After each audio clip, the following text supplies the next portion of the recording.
पिताजी की कमर में बहुत ज्यादा दर्द हो रहा था।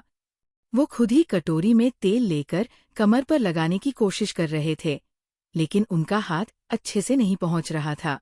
वो मुझे बोल रहे थे, सोनाली, जब तुम्हारी माँ रहती थी तो कभी कभी मेरी कमर की मालिश कर दिया करती थी, पर अब मैं अकेला हो गया हूँ, तो क्या करूँ? ये सुनकर मुझे अच्छा नहीं लगा। मैंने उनको कहा, कोई बात नहीं पिताजी, मैं आपकी कमर की मालिश कर देती हूँ। आप बिल्कुल भी चिंता मत करो। भले ही मैं आपकी सौतेली बेटी हूँ, जब आप मेरे लिए इतना कुछ कर रहे हो तो क्या मैं आपके लिए कुछ भी नहीं कर सकती? मैं उनके हाथ से कटोरी लेकर उनकी कमर में तेल लगाने लगी। तेल लगाते लगाते कुछ ऐसा हुआ कि मैं मेरे प्यारे दोस्तों कहानी में आगे बढ़ने से पहले चैनल को सब्सक्राइब जरूर कर लें और बिल नोटिफिकेशन ऑन कर लें, ताकि आपको आने वाली स्टोरी आसानी से मिल सके। मेरा नाम सोनाली है। मैं 24 साल की खूबसूरत औरत हूँ। अभी 15 दिन का मेरा एक बेटा है। आज मैं आपको पूरी कहानी बताती हूँ, ताकि आपको पता चले कि मैंने कैसे अपने पिता के साथ पुत्र रत्न प्राप्त किया, और आज मैं बहुत ही खुश हूँ। मेरे साथ मेरे ससुर, मेरे पति सारे खुश हैं। पर ये सब कैसे हुआ? क्यों हुआ? क्या मेरे पति को इसके बारे में पता है? क्या मेरे परिवार को इसके बारे में पता है? आज ये सब कुछ आपको अब मैं बताने वाली हूँ। मैं ऐसे उत्तर प्रदेश के बरेली जिले के एक बहुत गरीब घर की रहने वाली हूँ। मेरे पति बचपन से ही मुंबई में रहे थे। उनके हमारे गांव में रिश्तेदार थे, इस वजह से वो आया जाया करते थे। मेरे घर के सामने ही उनके रिश्तेदारों का घर है। इस वजह से नैन मटक्का हमेशा हम दोनों के बीच में चलते रहता था। इस वजह से मैं उनके चक्कर में आ गई। मुझे लगा कि अब मैं भी मुंबई चली जाऊंगी और वहीं पर ऐश करूंगी, मजे करूंगी, इसलिए मैंने उनके साथ प्रेम विवाह कर लिया और मुंबई आ गए। पर जब मैं मुंबई आई तो मैं हैरान हो गई। जैसा मेरे पति ने बताया था कि मैं इतना कमाता हूँ, मेरा घर ऐसा है, मेरे घर में सब कुछ है, पर वैसा कुछ भी नहीं था। मैं प्यार में इतनी ज्यादा आंधी हो गई थी कि मैंने सही को सही नहीं समझा और गलत को गलत नहीं समझा। मेरे घरवाले मुझे मना करते रहे कि तुम इसके साथ शादी मत करो, पहले जाकर सब कुछ चेक करेंगे, मुंबई जाकर देखेंगे कि लड़के के पास कुछ है भी या नहीं। पर मैंने उन लोगों को मना कर दिया था कि लड़के को देखने की जरूरत नहीं है, मैंने देख लिया है, और रही बात जैसे वो रखेगा वैसे ही मैं रह लूंगी। मैं भी मुंबई जाकर काम कर लूंगी और वही जाकर बस जाऊंगी, जैसे और भी मेरे गांव की लड़कियों ने ऐसा किया है। मुझे भी लगा था कि जिंदगी इतनी आसान होती है, अपने पति के साथ रहूंगी और खूब ऐश करूंगी। पर दोस्तों, ये सब सपने की बात होती है, हकीकत में ये सब बातें नहीं होती। खैर जाने दीजिए, वो बहुत पुरानी बात हो गई है। अब मैं उसके साथ शादी करके फंस गई हूँ, तो क्या कर सकती हूँ? शादी के कुछ वक्त बाद ही मैं जान गई थी कि मेरा पति मुझे अच्छी जिंदगी नहीं दे सकता। हमारी शादी को 2 साल बीत चुके थे। मुझे अभी तक कोई बच्चा नहीं हुआ था। मेरे पास इलाज कराने के भी पैसे नहीं थे। बड़ी मुश्किल से मैं खाना खा पाती थी, क्योंकि मेरा पति उतना ज्यादा पैसा नहीं कमाता था। मैं अपना दुख किसको बताती? मेरी शादी के 2 महीने बाद मेरी माँ की भी मौत हो चुकी थी। जब मैं 10 साल की थी, उस वक्त मेरी माँ ने दूसरी शादी कर ली थी। मेरे पिताजी मेरी माँ से बहुत कम उम्र के थे। उनकी और मेरी उम्र में कोई ज्यादा अंतर नहीं था। वो मुझे बहुत ज्यादा प्यार करते थे। बच्चा न होने की वजह से जब मैं इलाज करवा कर थक गई तो मैंने अपने पिताजी को फोन किया और अपने बारे में सब कुछ बताया। मेरे पति ने भी उनके साथ बात की और सब कुछ बताया कि ऐसा ऐसा बात है, बच्चा नहीं हो रहा है।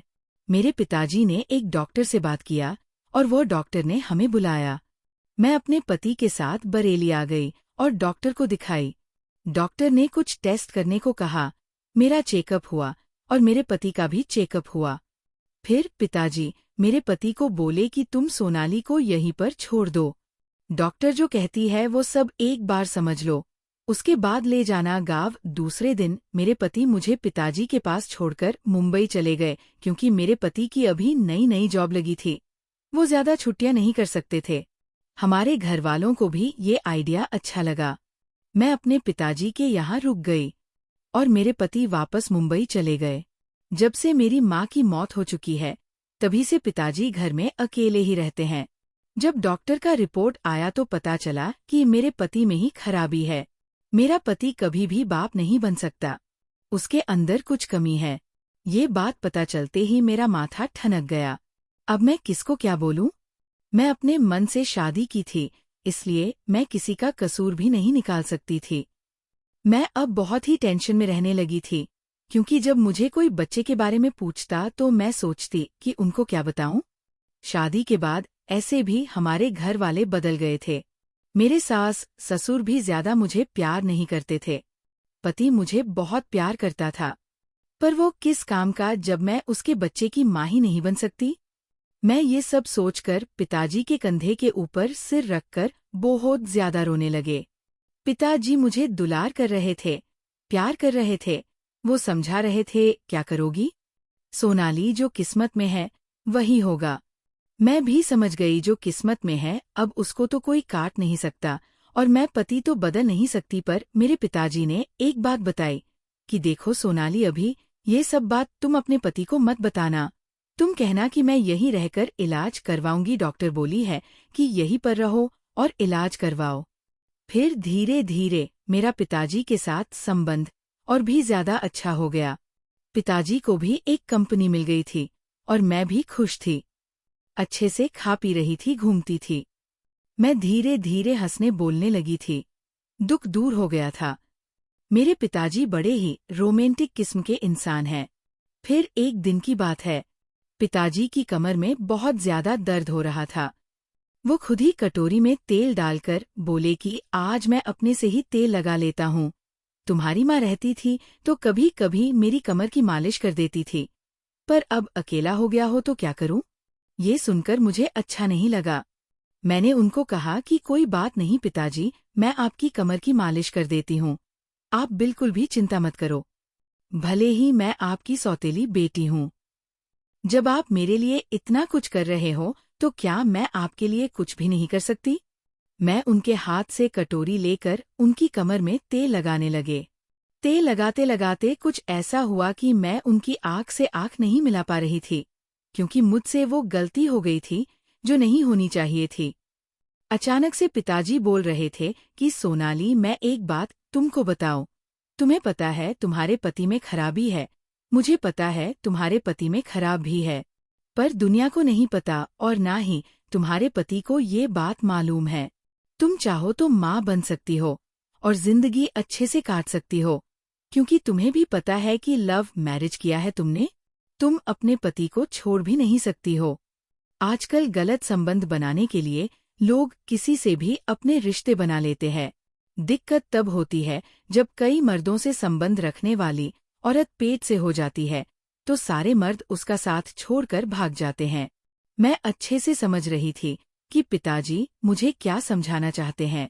मैंने उनकी बात पर अमल किया और उनकी बात मान ली, क्योंकि मैं भी तो माँ बनना चाहती थी और मेरे पास और कोई भी रास्ता नहीं था। फिर मैंने सब कुछ पिताजी के हवाले छोड़ दिया और उनसे मुझे सब कुछ मिला था, और आज मैं एक बच्चे की माँ बन गई हूँ।